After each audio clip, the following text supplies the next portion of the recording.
I have a plan.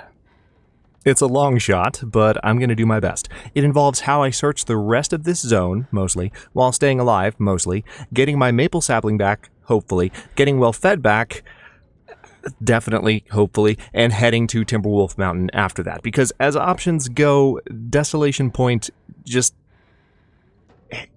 it's not a good one right now. Hello, Legion. This is Hadrian. Thank you for being here. Let's play some more of The Long Dark in our last Misery series. So, yeah, we're here in one of the only standing houses near the Quonset. The nice thing about where I'm at the moment, first of all, let me go ahead and use my can opener, which I now have.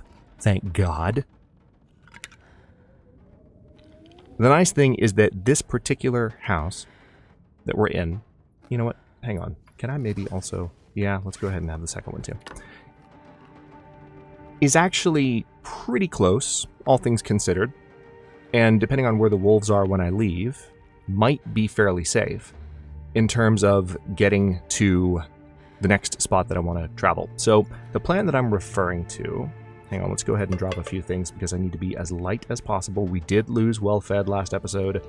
I was not happy about it. We have food now, and what I'm kind of planning to do, we're going to have to stay the night here, unfortunately, but that's not the worst thing in the world, because, frankly, yeah, I'm going to go ahead and just pass some time. Well, hang on. Let me make absolutely sure. I've got that potato, but it's not very... I might need to go ahead and try to make something with these oats, which I don't know if the condition of that food would be particularly high. So let's do that first. That'll give me something to do so I don't have to just pass time.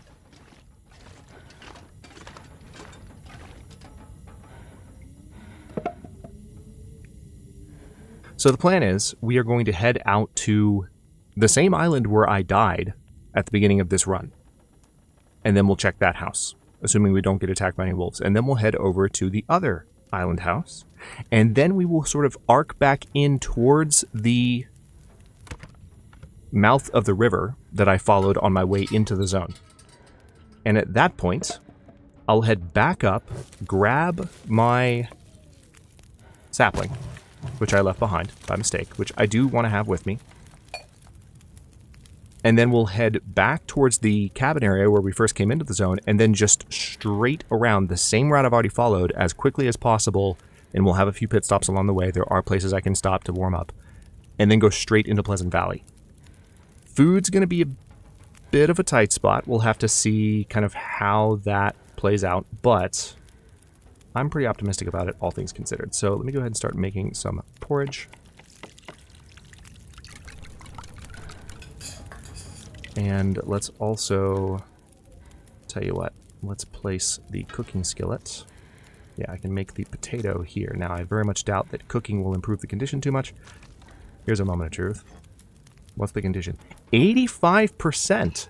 Heck yeah. Okay, I wasn't expecting it to climb that much. So 11% oats can make 85% porridge. Let's go. I've got lots of water, so this is an easy, easy win. Okay, I wasn't expecting that. That's great. Again, haven't messed with the new cooking system all that much. Yes, I've cooked plenty. I haven't done a lot of the more advanced recipes, but pretty much all of the gameplay that I have done with this new cooking system since the update dropped, well, the update that had the cooking system, which is not the last one, is gameplay that you've seen on the channel. So, cooked potato, 68%. Nice. Okay, I'm going to hold on to that for now. So now, food-wise, I'll at least have something to eat while I make the trip that I'm talking about here. Anything else I can cook here? Yes, I suppose I can make that reishi tea. Alright. No more there. Let's go ahead and take that. We're going to make just as much porridge as we can here. And then I'm going to sleep. This plan that I have... it's not... oh, well, hold on. I guess I'll put one more piece of coal on. I don't love that idea, but we'll do it. It's not going to be easy, because there are lots of wolves in between me and pretty much everywhere I need to go. And it's going to be really cold. And I'm moving around slower than I would like to because I'm encumbered. And there's not much I can do about that. I have to bring all my stuff with me. So, because we're not likely to come back here, given that this is a misery run and that fourth affliction has got to be right around the corner somewhere. Let's go ahead and eat that. Man, the limit that affliction places upon me. It's a lot.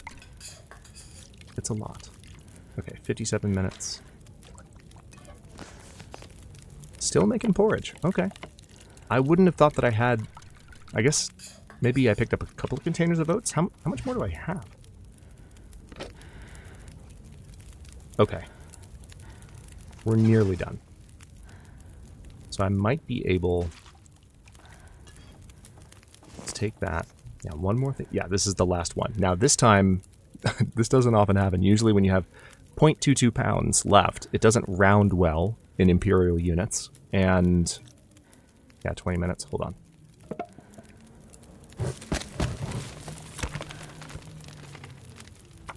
It normally doesn't round well. So if you have 0.22, like, it usually, the amount of oats that you'll end up with is just like 0.212 or 214, or maybe even 0.215, and like you're not actually able to make a full serving of porridge, even though you could easily round up. Okay, that'll be good. All right, let's go ahead and eat that. I'll have a couple of partially consumed porridges, but that's okay. Now, let's head back into the bedroom and get some rest. I will need to drink a little bit of water, but I can do that. That's fine. Yeah, this food... my food situation just got a lot better, honestly. Sleep for a few hours here. Unfortunately, I don't have any tea. Tea would be amazing. Specifically, herbal tea would be the best. So it looks like I can craft some rose hips, and I might as well go ahead and do that, just to pass a little bit of extra time. So we will end up passing time here towards midnight, or I guess we're just past midnight at this point. We do have a few other clothing items to harvest, so let's do that. Reducing my inventory as much as I possibly can.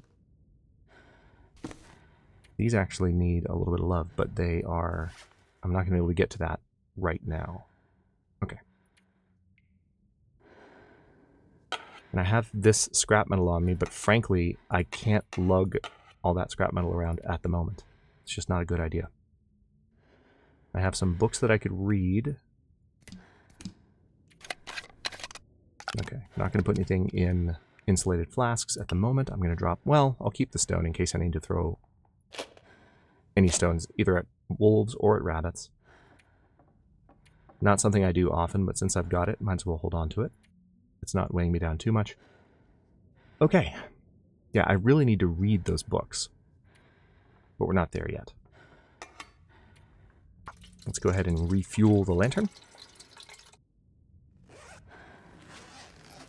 And now we have no choice but to pass, let's say, 4 hours. And what I'm going to try to do here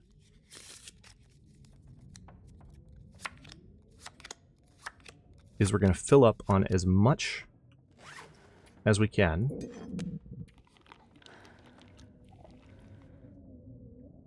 Surprised that that stomach gurgling noise happened when, I mean, the meter wasn't that empty. But I suppose, well, maybe it was halfway empty. That's probably what it was. Okay.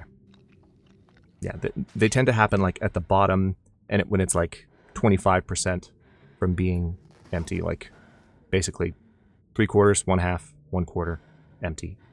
You'll get those noises in game. Okay, let's now go ahead and sleep. Regain just a bit more condition. This is where we have our moment of truth. Now it's going to be nice and bright, which is nice.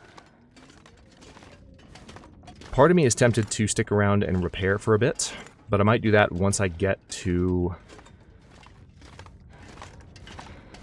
I can't remember. Did I?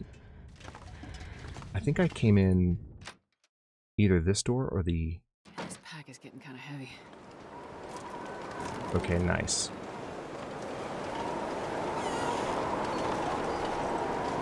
The weather's not great. But I've got a straight shot right now, and I'm going to take it. No wolves to be seen. No bear to be seen. This is my chance. So, if you remember, it was right on the other side of that ridge, right there, at the beginning of the series. I might lose a bit of condition here, because it's taken me a while to cross. But it was right at the other side of that ridge that I died the first time. Right now, there are no wolves on the ice. They're all inland. So that's a bit of a lucky break, because I was honestly expecting there to be a number of wolves outside. So we're going to do our best. Oh man, this sucks. I'm already quite cold. And there's still a chance of a wolf up at the top of the hill. We're not in weather that's going to stop the wolves from spawning. It's so cold. I just want to lay down for a bit. Although maybe... I don't know. Maybe we are.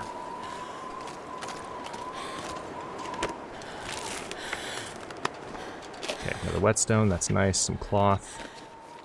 Just quickly stopping to check for anything scavengeable. Yeah, so this isn't a blizzard that we're in. Oh, nice. The wind is at our back now. I'll take it. So the wolf literally came down from that ridge that we're looking at now. So this isn't a blizzard that we're in, and yet I can't see any wolves anywhere. No bears, no wolves, not even any deer, which is interesting. Okay, there's definitely a wolf. We just heard it. And, I mean, the fact that I haven't seen a wolf... Oh, there's a backpack there. The fact that I haven't seen a wolf doesn't mean that there isn't one. I'm losing a lot of condition. So this is what I mean when I say this is not necessarily an easy plan. This stuff will come in Oh, a handy. training book. That's exactly what I didn't need. Wonderful. If I die here again, it's going to be hilarious. I'm going to try and stay...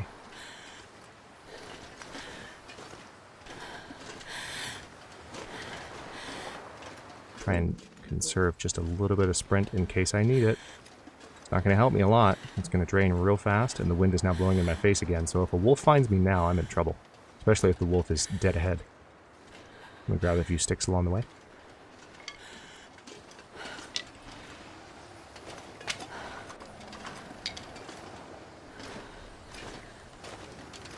Shit.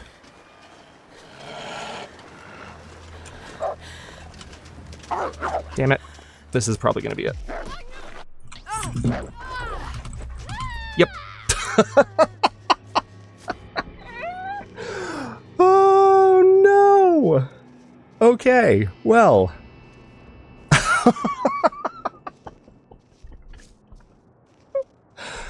That is one way to end it.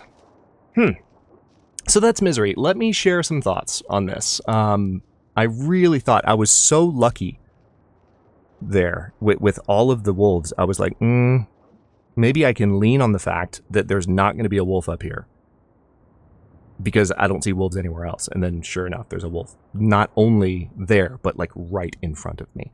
That was probably the same wolf. So the same wolf has killed me twice in one run. So that's fun. So thoughts on Misery overall. I mentioned a few episodes back that I would want to share some thoughts on this. So, as I kind of shared in, like, more spur of the moment and abbreviated form a couple times throughout the series, the main thing that is different about Misery is that they have these random afflictions. And the purpose of having the random afflictions is to provide something that is not within the player's control, that you know is coming because it's part of the mode, but at the same time gives you a completely unpredictable feeling of like what's going to go wrong next. And that's on top of all the rest of the game's already excellent and robust and, you know, we're very familiar with them at this point, survival mechanics. And they're still adding to them, too. And they're still tweaking them, because we all saw how the Cougar launch went.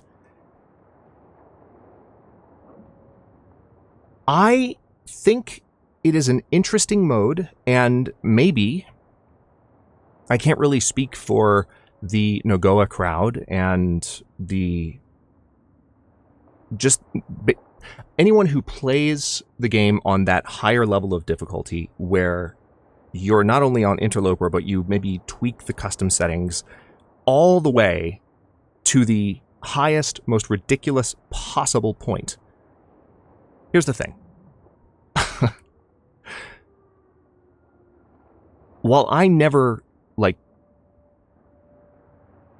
participate in that kind of mode of play, my mode of gameplay is really to enjoy the emergent narratives of games, and I like the challenge as long as it creates a good story. But the moment it starts to feel like not quite natural, and the moment it starts to feel forced, I lose interest. There are clearly tons of players who live to push the envelope as much as they possibly can, and really, really, really, really, really just see how long they can live with the highest possible difficulty settings. And in some ways, Misery was designed to throw those players a bone.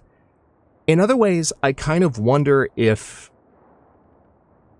I don't know, like, it's difficult to describe, but there's a feeling of, like, Hinterland really wants to create a gameplay mode that guarantees the death of the player, where like you will not be able to live forever. And it's almost like something about how long some of these people are able to survive like bugs the team at Hinterland. Like it bothers them, and like they want to make it to where no one can survive, you know, past a certain point. And you really, I'm going to get into gameplay philosophy a little bit here, not just from Long Dark, but video games in general. When you think about, let's go back all the way back to Super Mario Brothers. Super Mario Brothers, you have the concept of a one-up. So when you fall down a pit and die, you come back to life. And you can try again. Now, one of the things that's really interesting about the Long Dark and an entire genre of games that we know affectionately as roguelike is that when you die, you're gone. Now, Long Dark is not a roguelike game, but the point is that there are certain games that are available now in the just gaming sphere and have been for a long time, where you actually don't have any other lives than the one you have. That's one of the reasons this game is so compelling.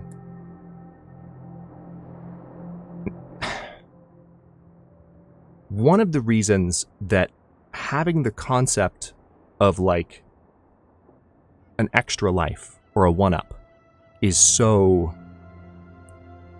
enjoyable is that when you play a video game, basically at some point,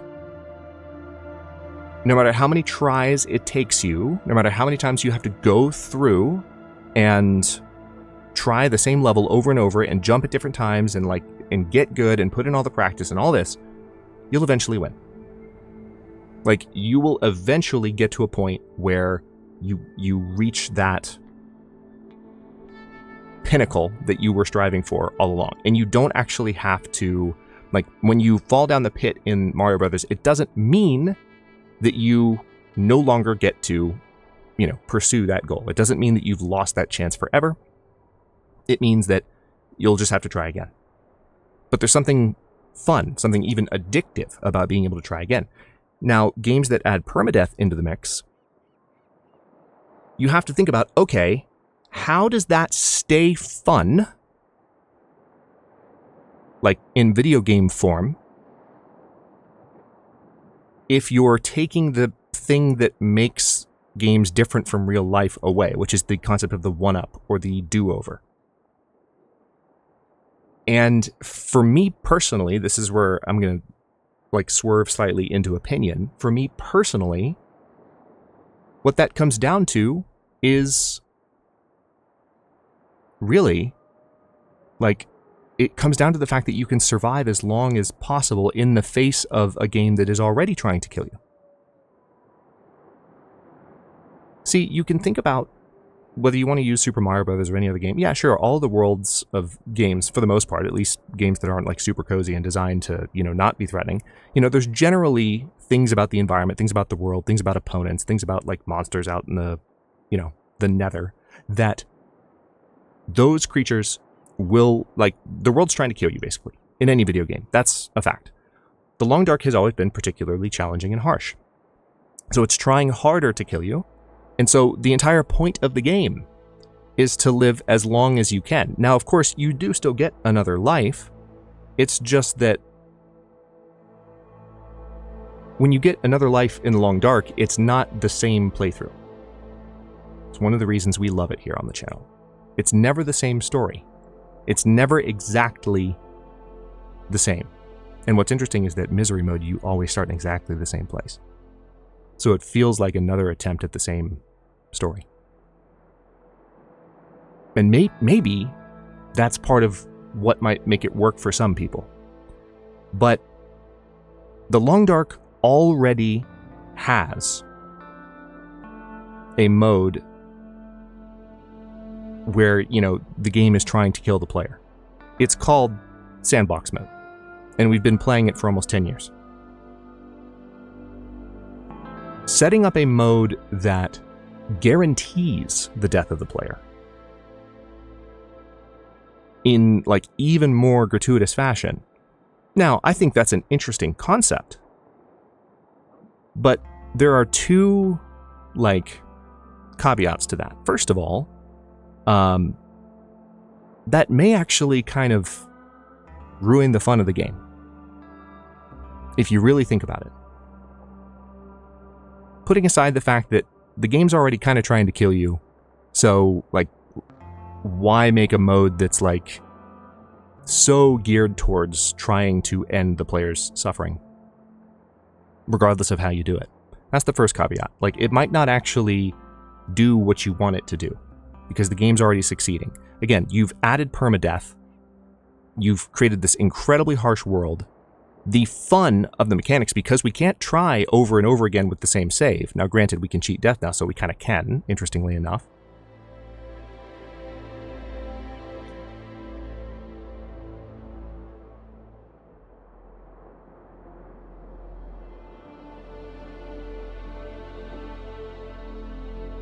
The musical cue totally distracted me. Oh man, this game's music will always do this. Had a good conversation on the Discord the other night about music and soundtracks and such. But anyway, with Misery already kind of doing that, the first caveat is that there's not much point to it. The second caveat is that you need to do it well. And I think Misery Mode is interesting. I think Misery Mode, with the different afflictions and the randomness of it, and they're unique afflictions too, so they never occur in the main game. I think that's interesting, but I don't know that a mode where a bunch of random afflictions, if you're going to try to make a mode that deliberately attempts to kill the player, I don't know that a mode with a bunch of random afflictions is really the way to go.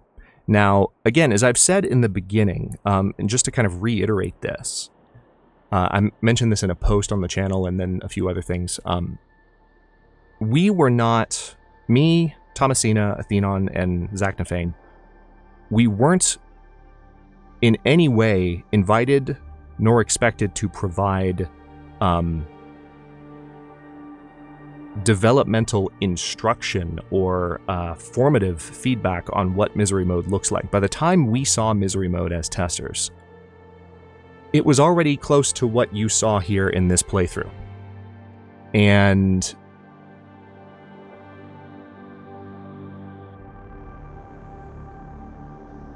we sort of read about it based on what Katie told us was going to be in it.